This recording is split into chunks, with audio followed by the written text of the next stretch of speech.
Hey, Bolovinaka, and welcome to another episode of Health Talk with Oceania Hospitals. And today we're calling it a celebration because this is our 20th episode. Massive Nakavakalevu to all of those that have been following our social media pages and also right here on a brand new YouTube channel, Massive Nakavakalevu. Today with us in the studio, we've got a very special guest. He's quite a popular face here at Oceania Hospitals, and you also see him out in the rugby field, not playing rugby though, but he's on the sideline making sure that everyone is protected. We've got Joseph Mallam. Joseph, welcome to the show. Alex. How are you? Just tired. And we all. Yeah.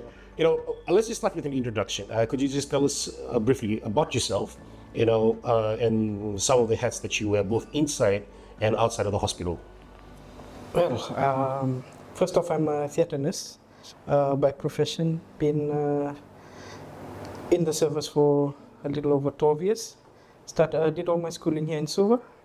Graduated from FNU and then served 2 years in Lotoka, then came to CWM. Shortly after COVID, 2021, I joined Oceania Hospital. So it's like a little over 4 years now.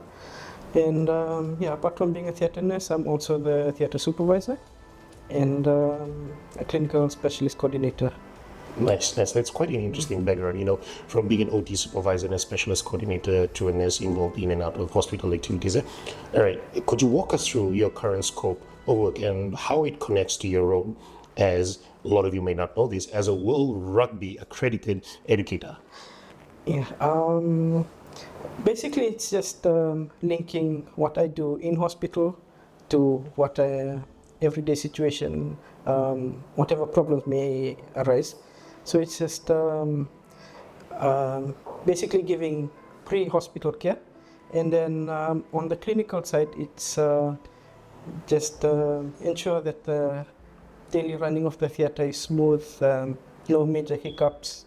There will always be hiccups, but it's just my job just to ensure that there's a flow of service of delivery and ensure that everybody's happy at the end of the day. Thank you very much. And if those of you who are watching, if you've been to our OT theatre, basically the prep from the beginning to the end of an operation, that's Joseph and the team behind the scene. And you also teach medical standby course for doctors, nurses, and physios. What's that like? Well, to be honest, it's a bit of a challenge coming from a nursing background, because you're dealing with medical professionals in the higher cadre, they'd say. So the typical mentality in Fiji is nurses always take the back seat. But having said that, being a nurse in this field, I always try to take on the challenges and try to show that there are barriers that can be broken, and you can always go beyond and excel if you trust your potential and your capabilities. Thank you. Having said that as well, how's your experience with World Rugby and in a high-level medical standby situations shaped the way you approach your role at Oceania Hospital? Well, first and foremost, I'm truly grateful to Oceania Hospital because they usually allow me to do these things on the side. Though I have a hectic schedule, for some reason Oceania Hospital allows me to take leaves and attend to these other important duties. So on a busy day, you can have like a really busy theatre or a busy clinic. But what Oceania does is they allow me to take some time off to find that balance where I'm able to fulfill my passion and at the same time execute my duties. For all that, how do you juggle it?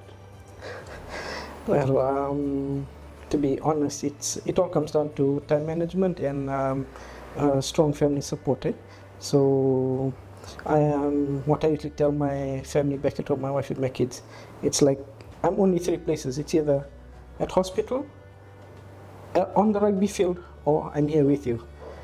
If there's other things in between, that's very rare, but it all comes down to time management and where your priority lies. Thank you. Ladies and gentlemen, if you're watching and if you're also listening in, we're just trying to show you the level of experiences in the staffs that we have here to ensure that we give you the utmost premium healthcare, because at Oceania Hospitals, we believe healthcare does not end at the entrance of the hospitals. We go far and beyond that. And just one last question. Do you have any advice to our younger viewers, whether they're nurses, doctors, or physios, who are interested in following a similar path, especially into sports medicine or trauma standby roles? Yeah, what I usually tell all medical professionals is just to trust your potential and your capabilities, and always take on these challenges, because you never know until you try. And for anybody wanting to venture into sports medicine, I would really encourage that, because these skills that you learn from sports medicine, you apply it in real life. It really helps. You can use it anywhere, not only on the sporting field, but you can be stuck at home with a relative or a friend, and that could make the difference. Thank you. Just excuse us, ladies and gentlemen. Joseph is a bit modest because we just try and follow the mantra back in high school: modest in victory, gracious in defeat. So he's got a lot of experiences under his belt, and that is clearly shown in the work that he does here at Oceania Hospitals. Well, with that in mind, thank you very much for joining in. So up until next time, Nakavakaliv.